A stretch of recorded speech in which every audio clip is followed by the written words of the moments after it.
ng Diyos. Marami ka na narinig. Hindi ka pa confident na magturo. Hindi ka pa malakas ang loob na nagtuturo. Kasi nga, alanganin ka. Dahil alam mo, kulang ka sa alam. Okay? That is why, kapag nararamdaman po natin yan, kailangan po natin pag-aralan ang salita ng Panginoon. We need to spend time on studying the Word of God. To study the Word of God, the Bible is not an option. It is a command of God. Tama o tama?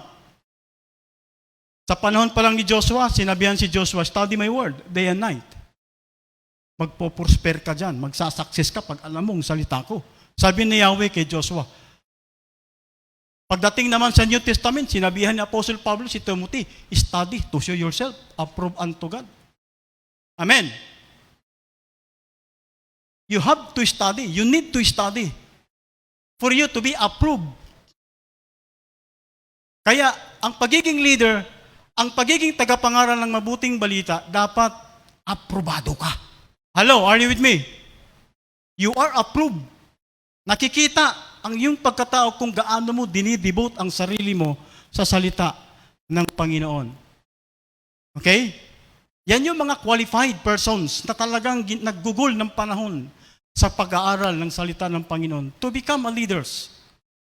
Okay? Because they were anointed, they were touched by the Holy Spirit, ginawa nila yan. Kaya sila ginawa ng banal na Espiritu yan, kaya sila nag-aral. They have the desire, they have the interest. Galaw po yan ng banal na Espiritu. Okay? Kaya tayo nakakapag-aaral. Like Ezra. Okay? At yan ang gustong-gusto ng Diyos. Kasi sa Kanya mismo nang gagaling, study to show yourself approved unto God. Study. Pag-aral. Is that a command or an option? Command ba yan o option? Optional. May command na ang Bible, pero tayo po, optional ang ating pagsunod. Ang compliance natin sa Bible is optional. Marami tayong dahilan kasi. Kung minsan po tayo mga believers na, meron tayong principles of reasoning. So many reasons, di ba? A man of reason, sometimes the believers is a man of reasons. And because of reasoning, di natin maabot ang pag-aaral ng salita ng Diyos. Marami yung nagsasabi ngayon, di na kailangan mag-aaral ng salita ng Diyos. Di na kailangan magpunta ng Bible College. Di na kailangan mag-aaral, mag-spend ng napakahabang taon. Di na kailangan yan. Diretso na, aral na tayo. Ang mag-aaral na tayo. Magtayo na tayo ng simbahan. Mapapastor ka na.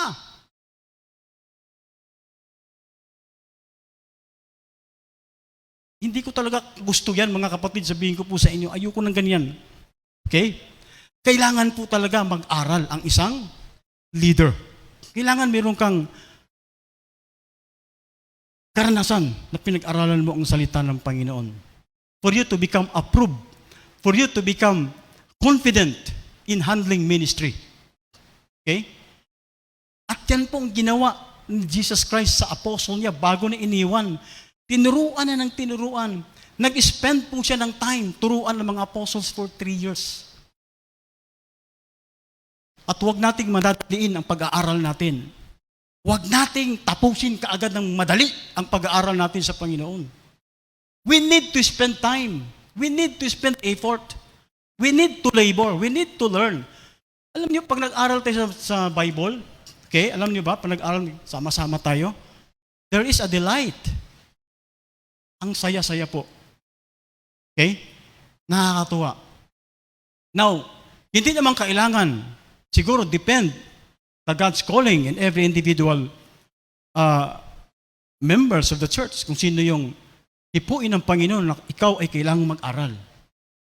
But sa Bible po, whether you become a leader or not, you are a member or not, every individual person dito sa earth na ito, sa mundong ito, whether you are unbeliever or believer, meron tayong doktrina ng competency. Ang doctrine of competency nagsasabi that every individual person, you have the ability to seek the God and study the Lord.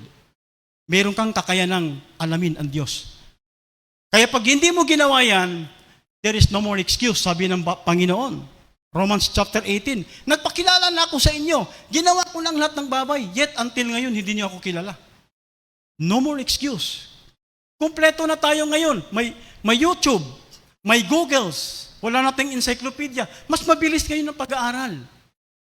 May rason ka pa ba na hindi ka mag-aral ng salita ng Panginoon? Kumpleto Ricados na. Grasya po ngayon. Dispensation of grace po ngayon. Lahat ng pabor, lahat ng grasya, binigay na po ni Lord sa lahat ng katauhan, believers or unbelievers, para makilala mo ang Panginoon, para mapag-aralan mo siya. And yet, if you're not doing that, it is not the fault of God. It is our fault. Di natin alam, si Pastor Mon, ilang taon na lang dito. Ako, ilang taon na lang dito. Di ba? Yung aming mga kasama dito, ilang taon na lang kami. Ilang taon na ba ako? 53 na lang ako. 53 na ako ngayon. May 7 years na lang akong natitira para mag-60 na ako. Senior citizen na ako. Pero tingnan niyo ako, parang 18 years old pa lang ako. 53, 7 years, ang bilis na po yan. Eh gusto ko, 55, mamahinga na ako sa bahay. Dahil 23 years old pa lang ako. Bugbog sarado na ako sa paglilingkod sa Panginoon. 23, bata pa po ako.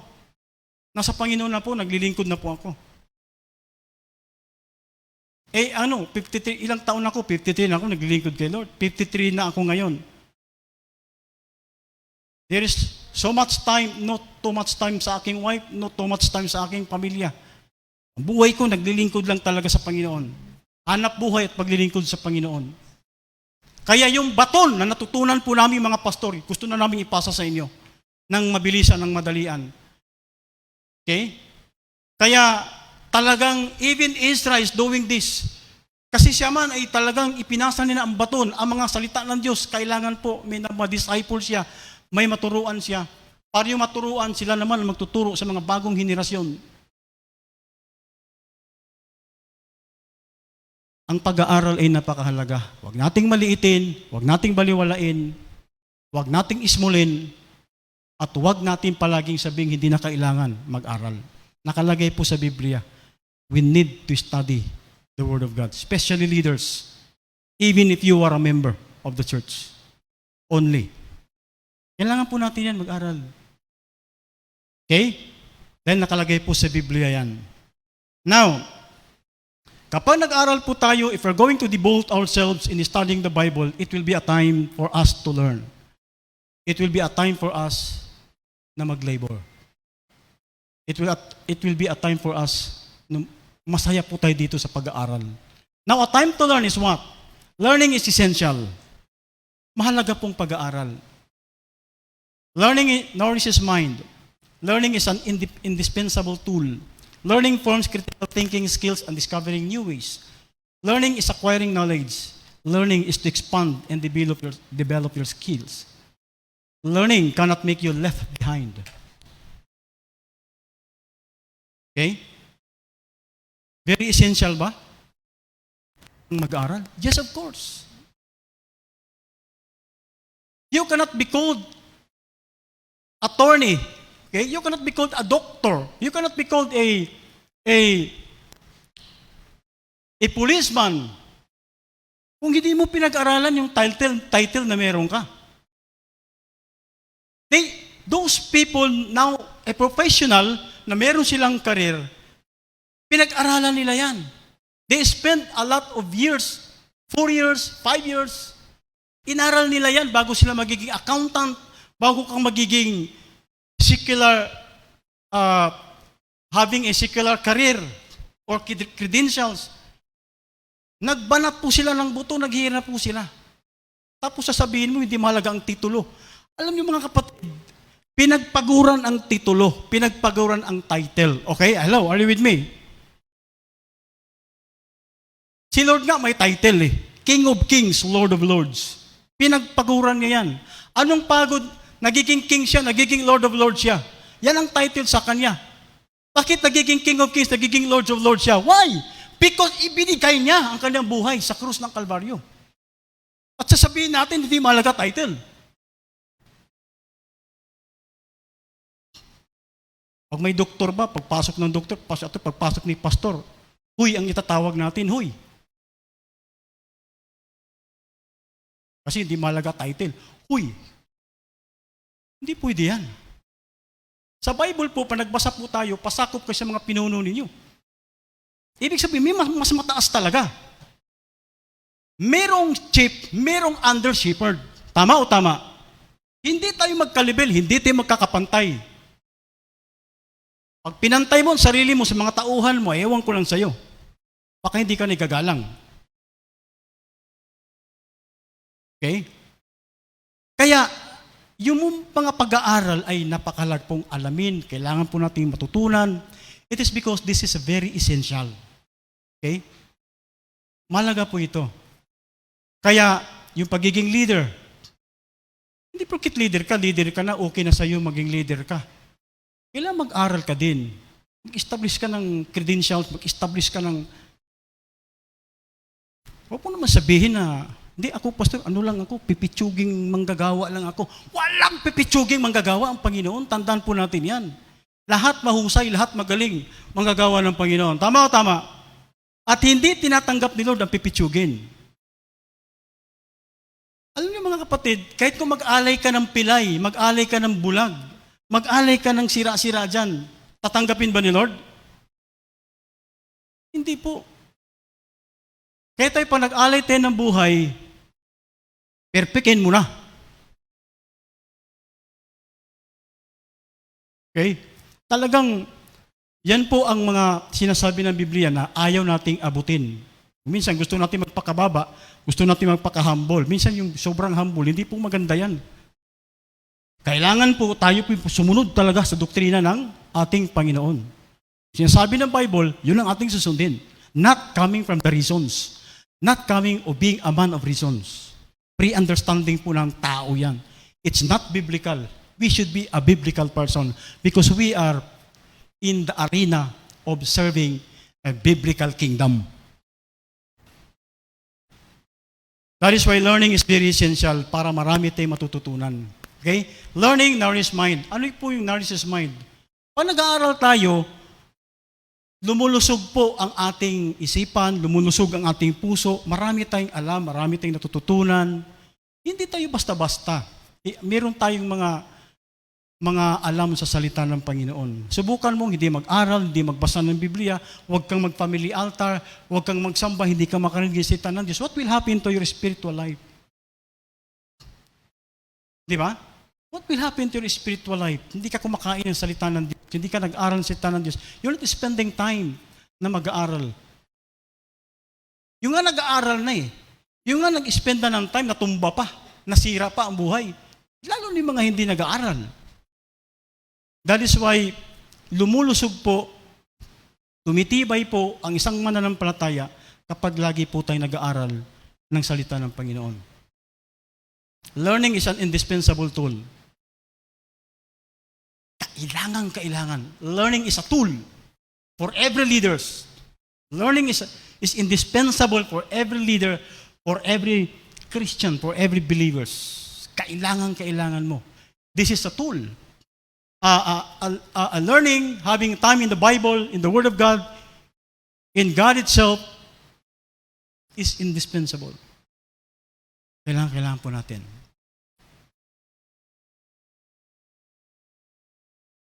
Kaya nga, gaya ng sinasabi ko sa inyo, huwag naman tayo magpatalo sa secular. Huwag tayo magpatalo sa, ang mga secular, aral ng aral eh. Pagkatapos ng bachelor, nagmamasteral pa. Pagkatapos ng masteral, tuloy pa sila. Tayo naman, gusto natin, pababain natin ang, di ba? Pababain natin yung ating mga, ang tawag nito, ating mga credentials sa harap ng Panginoon. No, don't do that. Huwag natin ganunin yung ating, ang doktrina ng Panginoon sa atin. Turo ng Panginoon sa atin. Dito nagagalit si Congressman Marcoleta sa mga taga-tax, di ba? Napanood niyo ba yung mga imbestigan ni Marcoleta? Kaya, ganun din po tayo dito, mga nag-aaral, mga naghahayag ng salita ng Diyos. Essential po and dispensable. And number 4, learning forms critical thinking skills and discovering new ways. Alam niyo po, ang dami po ngayon mga born again na. Ang dami na nakakilala sa Panginoon. Pero magtataka ka. Lumilipat pa ng dating daan. Napunta pa sa dating daan. Bumabalik sa Iglesia ni Cristo, bumabalik sa dati. Ano bang kulang doon? May mga titulo na yun, ha? May mga pastor na yan. Napunta pa sa mali, bumalik pa sa mga hindi karapat-dapat na mga kulto. Magtataka ka, baptist daw siya, pero dati ako baptist ngayon, dating daan na ako. Dati baptist, Iglesia na ako ni Patman. Bakit ganito ang nangyayari sa inyo? Why? Isa lang pong kulang. Hindi nag-aaral yan ang salita ng Panginoon. Kasi kung nag-aaral yan, hindi yan basta-basta madadala.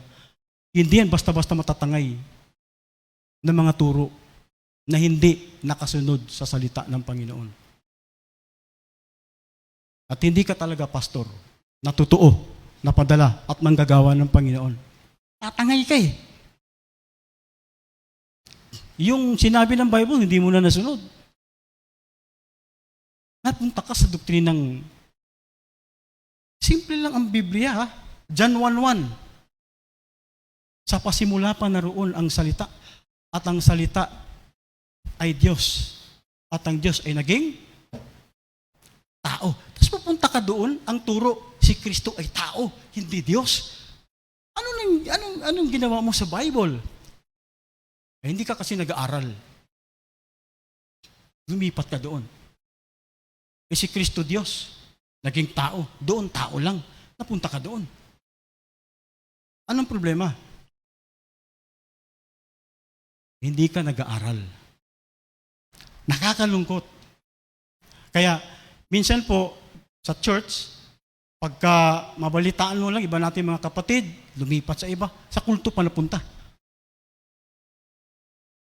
Kaya, tayo po, kami mga manggagawa dito sa GIBC, talagang in-encourage namin kayo, okay, na mag-aral po tayo ng salita ng Panginoon. Kasi maraming, alam niyo, yung mga isip din po natin, mga mananampalataya, pag hindi po tayo nag-aaral ng salita ng Diyos, hindi natin natandaan yung mga sinusuro ng salita ng Panginoon, at wala tayong alam dyan, madali po tayong matangay ng ibang turo. Okay? At yung aral ka sa salita ng Panginoon, makakadiscover ka ng mga bagong bagay. Yung hindi mo naririnig mo. Matututunan mo. Malalaman mo. You will be lifted up. Madidevelop ka. Kapag nag-aaral ka. Don't lean on too much on your own wisdom or knowledge. Okay, minsan, kailangan din po natin ibang taong kasama natin sa pag-aaral. Sinabi po sa Proverbs yan eh. Kailangan mo ng advisor, kailangan mo ng professor, kailangan mo may tao magtuturo sa'yo. And you must be teachable person. Pagpapaturo ka din. Sa tayo naman, gusto natin turo tayo. Pero tayo ayaw natin magpaturo. Di ba? Magpaturo tayo para, sabi nga, ang qualification ng leader must be teachable, okay? Kaya, mahirap yung turo ka ng turo, ikaw hindi ka naman nag-aral, di ka naman nagsubsob ng panahon sa Biblia. Sabi pa naman ng Bible, huwag kang, di ba, sabi ni James, huwag nating pangarapin maging tagapagturo. Kaya bago ka maging tagapagturo, kailangan, sabi nga ni Pastor Eric Manlangit, ang magaling na mga ngaral, magaling na nag-aaral yan. Magaling na mga ngaral, nag-aaral po talaga yan. Okay? That is why learning is very essential. It nourishes mind, indispensable. Yung mga critical thinking skills po natin, okay? Na-perform, naayos, itinatama. Kasi pag hindi mo narinig ang salita ng Diyos, bago mo mabasa ang salita ng Diyos, you have already your own pre-understanding. That remains in your belief. Naging traditional, belief mo na. Minsan, ayaw pa natin patalo. Ano yung sinasabi ng Bible? Din na nga natin sinusunod eh. Gusto natin yung sarili natin. Kaya pa nag-preach po tayo, sometimes yung preaching natin hindi na Bible. Hindi na talaga galing sa Biblia. Hindi na siya expository. Because, ang sinusunod natin, ito ng sarili natin, not the Bible already. Ang ginawa natin minsan, pag nagpipreach tayo, yung pong Bible, ang pinasusunod natin sa gusto natin.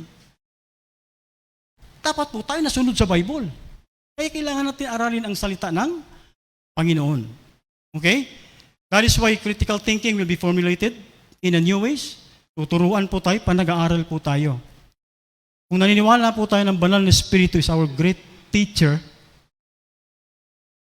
tuturuan po talaga tayo ng banal na Espiritu. Amen? Tuturuan po talaga tayo. Huwag naman yung turo na, di na kailangan magpunta ng Bible College, di na kailangan mag-aral, di na kailangan magpunta doon sa mga kasama yung nag-aaral. Dito na ako sa Holy Spirit kasi great teacher. Tama po, sounds good. Sounds good. Tama po talaga yan. The Holy Spirit is the great teacher. Pero kailangan natin ng community learning. Devotional time with the Holy Spirit. Ang church po natin ay may mga pagtuturo po dito. Okay? At this church, ang head po dito ang banal na Espiritu. Tama o tama? Kaya pag nag-undergo ka ng training, may mga training din, may mga pag-aaral, umattend ka, ibig sabihin nagpapaturo ka sa head natin, sa banal na Espiritu. Ganun dapat thinking natin sa pag-understand natin na tayo po, ang Holy Spirit ay atin pong great teacher. Because the Holy Spirit is also using the agent. Mga pastors, mga guro, mga missionaries, ginagamit po ng Holy Spirit yan to equip the saint. Tama o tama? Ephesians chapter 4, verse 11. That is why we need, yes, to study the Word of God, to learn the Bible sa ilalim ng pangunguna ng banal na Espiritu. Yung tamang theology, okay? Yung tamang theological na talagang sinabi ng Bible, doon tayo. Learning is acquiring knowledge. Pag nag-aaral ka ba, may matututunan ka? May mga wisdom ka bang makukuha? May kaalaman ba tayo makukuha? Yes, of course. Ang daming pabor pag nag-aaral po. Pag nag-spend ng time sa Bible.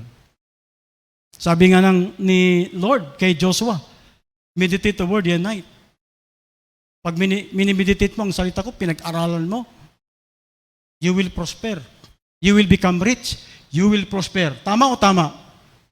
Yan ang sinasabi ng Diyos kay Joshua. Kaya palaging tagumpay si Joshua sa labanan. At yumayaman po si Joshua kasi lagi po siyang nakatingin at inaral niya palagi ang salita ng Diyos. Acquiring knowledge, acquiring wisdom. Learning is to expand and develop your skill. Anong skill meron ka ngayon? Meron kang talent o meron kang gift na preaching or teaching. Pag nag-aral ka ng Bible, madidevelop pa yung teaching mo. Okay? Kapag nag-aral ka ng Biblia, nadidevelop pa yung preaching mo. When you are winning souls for Christ, nag-aral ka palagi ng salita ng Diyos, lalo ka pang gaganahan mag-win ng soul. It will develop, it will expand your skills that you are now having. Because you are always learning and studying the Word of God.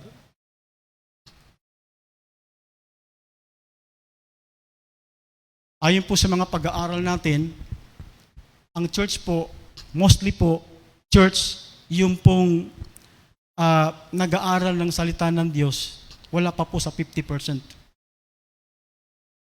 Sipin mo yun. Statistic. May dalang Bible, pero yung Bible hindi binabasa. Basa pa lang ha. Passive reading pa lang, hindi pa nga nagawa eh. Lalo na yung magsaliksik, talaga mag-aaral. Learning cannot make you left behind. Pag nag-aaral, hindi ka mapag-iwanan. Pag nag-aaral, aral ka, salita ng Panginoon, you spend your time studying the Word of God, hindi ka left behind. Kaya ngayon po sa buwan na ito, ay ini-encourage ko po yung mga young people natin, yung mga kabataan natin sa church, mag-aral po tayo. Kasi kayo po yung pag-asa bukas. Mawawala na ako, mawawala na yung mga leaders dito. Ilang taon na lang kami dito. Yung mga kabataan natin, habang nandito pa po kayo, may mga pag-aaral dito, may mga training dito, may mga may mga pagtuturo ang ating mahal na pastor, atinan nyo. May pagtuturo dito, training, atinan nyo lahat. Mag-aral.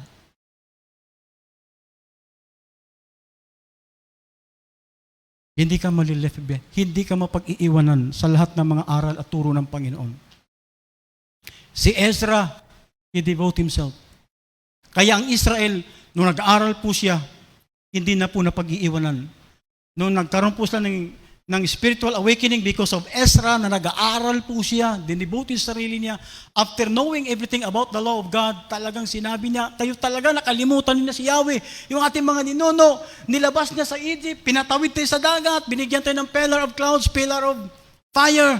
May mana pa, pinakain, nakalimutan niyo ba lahat yun? Nilusob tayo ng mga Amalekites, pinatalo nila. Ang daming blessing sa kanila, Lord, tapos kakalimutan na nila. Kasi mga bagong henerasyon. Bagong henerasyon. Kaya ngayon po, maraming bagong henerasyon na walang alam sa salita ng Diyos. That is why all young people, we encourage you na mag-aral po talaga sa salita ng Panginoon. Kasi kayo po yung papalit sa amin dito. Kayo po ang papalit na mag-asikaso ng simbahang ito. Okay? Kung hindi natin anin ang mga young people encourage na mag-aaral, ang nag-aaral pa naman ngayon, mostly ay mga matatanda. May mga edad na. Ilang araw na lang din ilang taon na lang din yan. Maaaring gagabitin pa ng Panginoon, mahabang panahon yan. Pero iba po pagbata. Pag ang mga young people, if you are here, narinig po ninyo, kung bakante po kayo, mga oras ninyo, please, devote yourself to study the Word of God. Kasi kayo po yung gagamitin. Nakita ko yan, yung young people pa ako, nakita ko yan eh. Nakita ko yan nung kabataan pa ako at the age of 23. Nagpastor ako. Hirap ako mag-preach. Hirap ako mag-teach. Kasi hindi ako nag-aral. Pero nag-aral ako ng Bible, nag-aral ako ng college Bible. Doon na nag-start na yung kakaibang karunungan, kaalaman. At nawala yung senior pastor na una kong pastor doon sa Paranaque. Namatay kasi matanda na siya. Ako ang ipinalit. Bago pa lang ako. May mas nauna pa sa akin. Matagal na sa simbahan.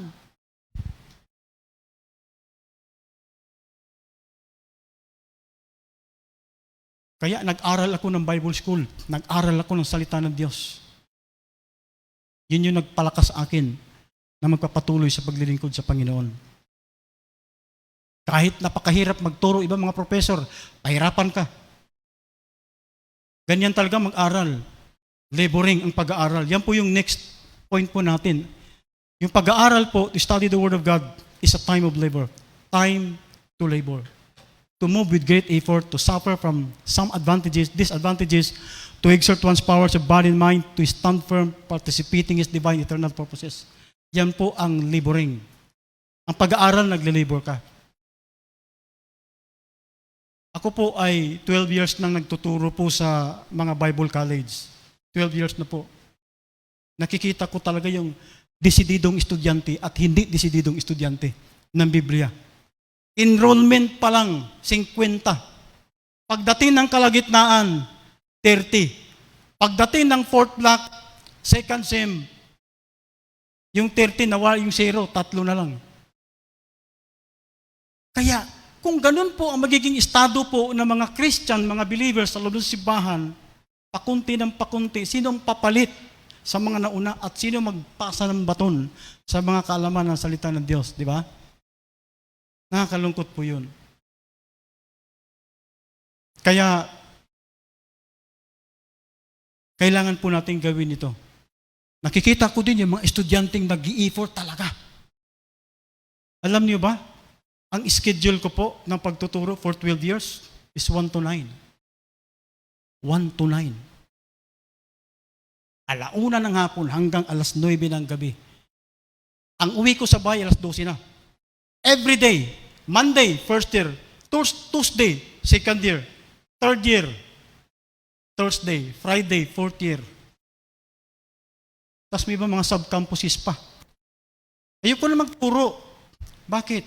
Laspag ng katawan ko. Cabuyao, Santa Rosa, General Trias, Imos, Las Piñas, Parañaque, mayroon pang Batangas. May taga San Pablo, may taga Binyan pa. Talagang gusto nila akong magturo, gusto nila akong doon pupunta. Alam niyo mga kapatid, mukhang dito talaga ako ginagamit ng Panginoon. Nakikita ko po na ito yung paggamit ni Lord sa akin simula naging pastor po ako. Nakikita ko po, na-experience ko po sa pagtuturo, interesado, mga matatanda na, ang mga titulo, mga pastor, mga bishop. Sipin mo yung bishop nag-aaral.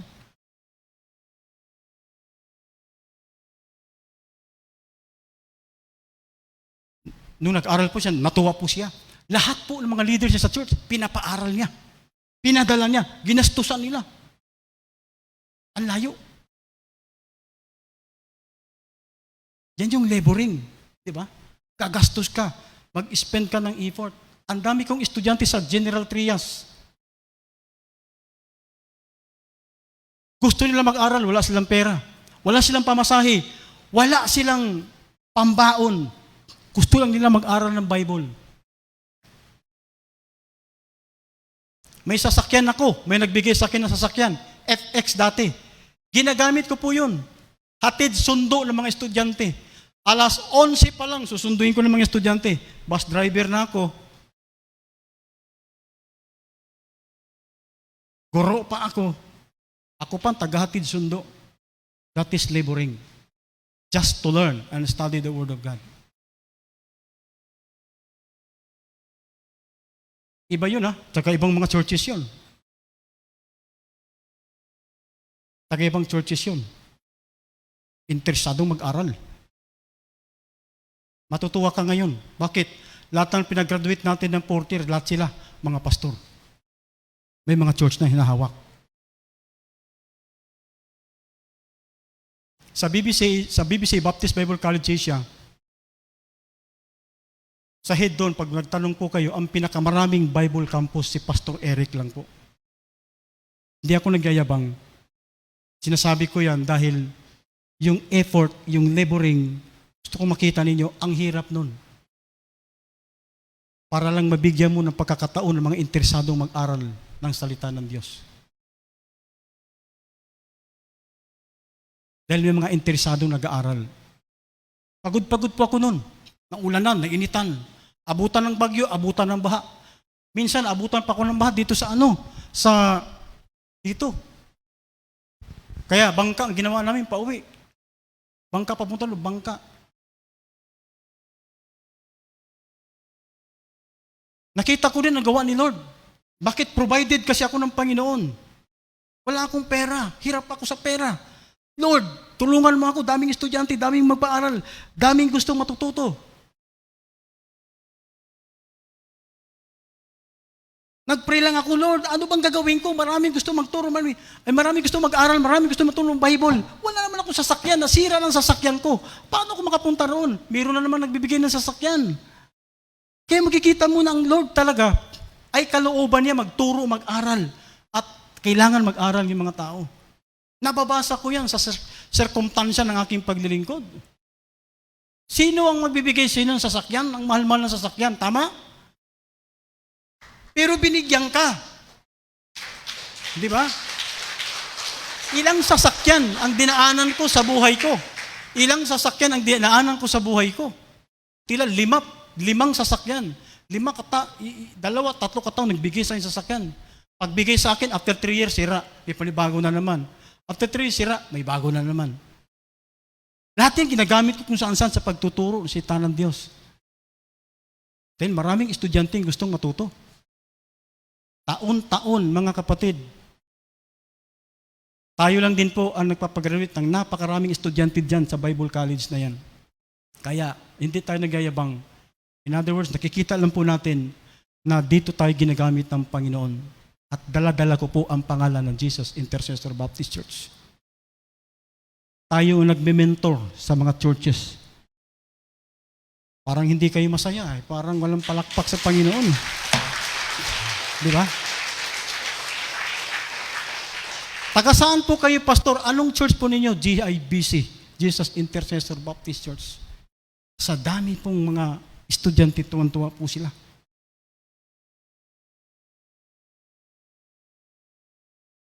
Ngayon, pandemic, sabi ko nga, kasi nakipag-partner ako doon sa BBC, yung church natin sa JBC, Paranaque. Alam niyo po, mahirap po magtayo ng Bible College. Amen? Ang daming kurikutitos. Pero meron nang establish, i-partner mo na lang sa church. Yun yung ginawa ko. Nakipag-partner ako sa Global Search. Ang Global Search, may BBC po sila. Kaya yun, partner kami. Sabi ko, magturo ako, mag-establish ako ng Bible College. O sige, dumarami yung estudyante. Walang sweldo rito, walang income dito. Volunteer ka lang. Pati estudyante, gastos mo. Pag walang pera, gusto mag-aral, ikaw ang gagastos.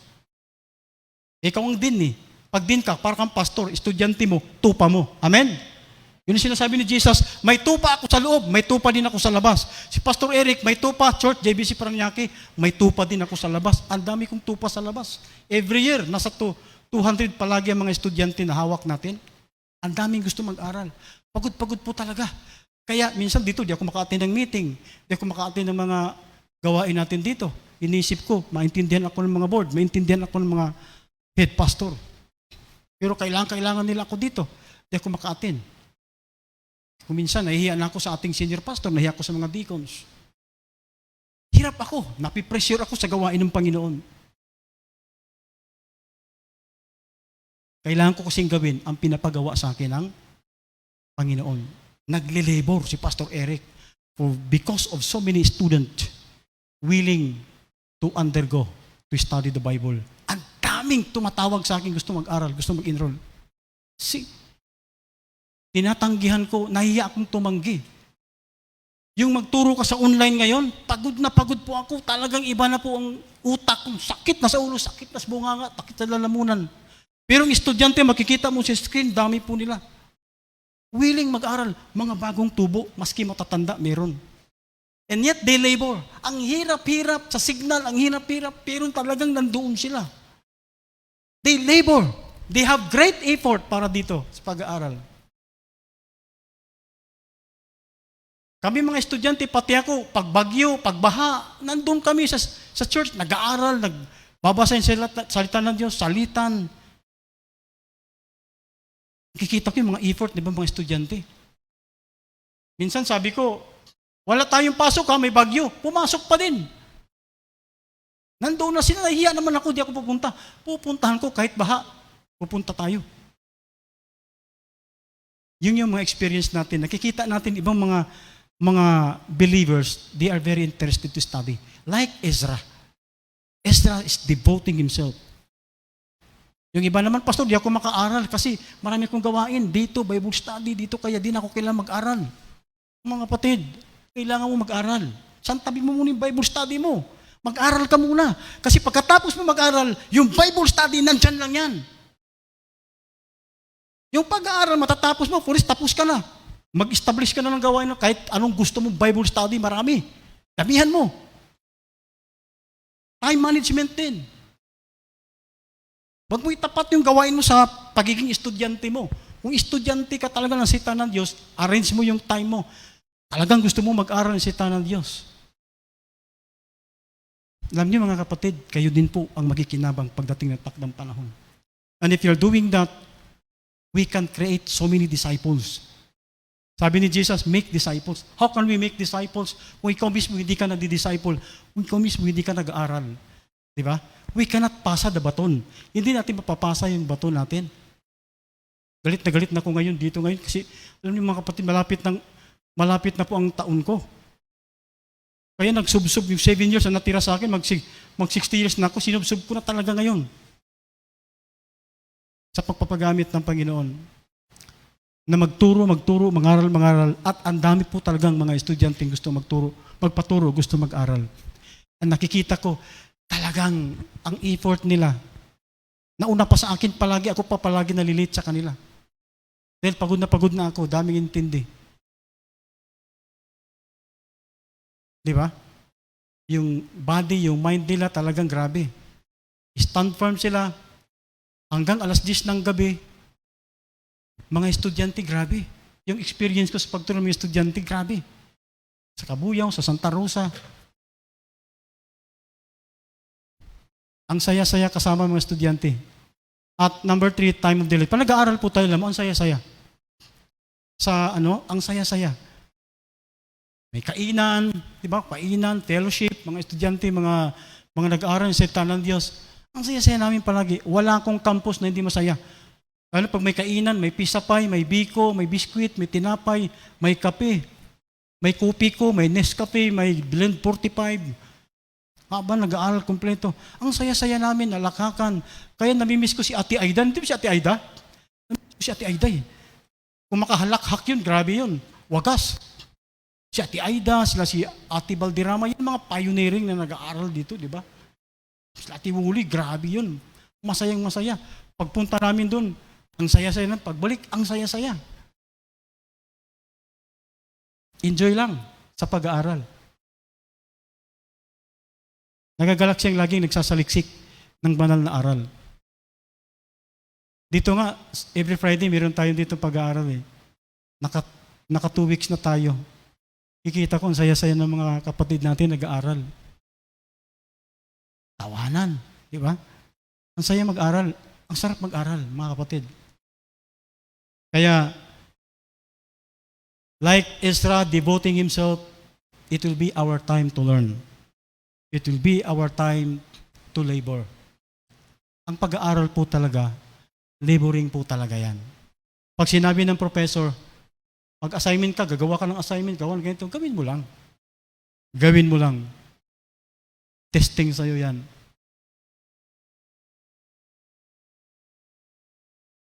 Pero ako naman, sasabihin ko sa mga professor, huwag niyo pahirapan ng mga estudyante.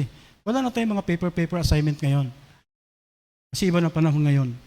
Kailangan na natin ng mabilisang pagturo. Huwag na masyadong marami assignment. Huwag na masyadong maraming sa ulo. Mag-enroll na kayo. Walang sa ulo. Parang ayaw niyong kumibo ah. Libre, walang bayad. Magtanong kayo sa mga college, Bible college, ang mahal ng bayad. Dito libre. Wala kayong babayaran. Saan pa kayo maghanap, di ba? At church natin, gagamitin ni Lord, ginagamit ng Panginoon para dito.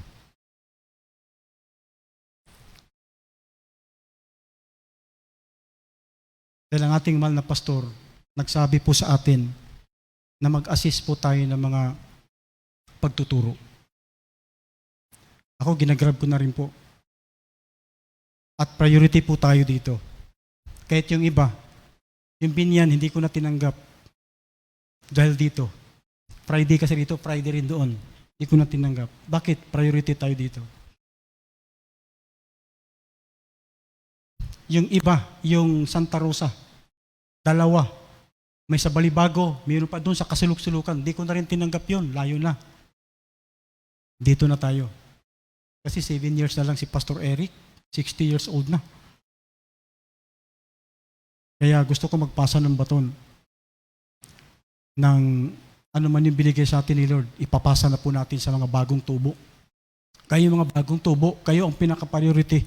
Mga young people, ngayon po ang buwan ng youth month ngayon, think of studying the Word of God, youth, mga kabataan. Kasi kayo po talagang mahalaga dito. Kayo pong papalit sa sunod na mga araw. Okay? Sa ating pagtatapos, keep on studying, keep on learning, keep on developing. Palakpakan po natin si Lord. Malangin po tayo. Father God, maraming salamat Lord sa mabuting balita sa buhay po ni Ezra na nakita po namin ang payak na halimbawa ng kanyang pag-aaral ng iyong banal na salita. At ito'y nakikita namin na napakahalaga, Panginoon. And that was the reasons why all the Israelite people are they revived, Panginoon. Sa haba ng captivity po nila, because of studying the Word of God ni Ezra, ang dami pong naliligtas, ang daming na-revive, ang daming lumalakas at nag-aapoy ng mga Israelita during the Old Testament time. At sa panahon po namin ito, Panginoon, kailangan po talaga namin ang iyong mabuting balita. Na aralin, bigyan ng panahon, tutukan, pukusan, upang hindi kami kahiyahiyang tagapangaral. Hindi kami takot mangaral at hindi kami mangangaral na mahinang klase, Panginoon. Maraming salamat, Lord. Tulungan po ninyo kami na ang mensaheng ito ay nagbibigay ng encouragement, apoy na mag-spend ng time ng iyong mga banal na salita upang aralin ka, alamin ang mga kalooban mo, alamin ang mga tamang turo, at alamin, Panginoon, ang mga plano mo, ang agenda mo sa mundong ito. Maraming salamat po, Panginoon. In Jesus Christ's name and by the power of the Holy Spirit. Amen.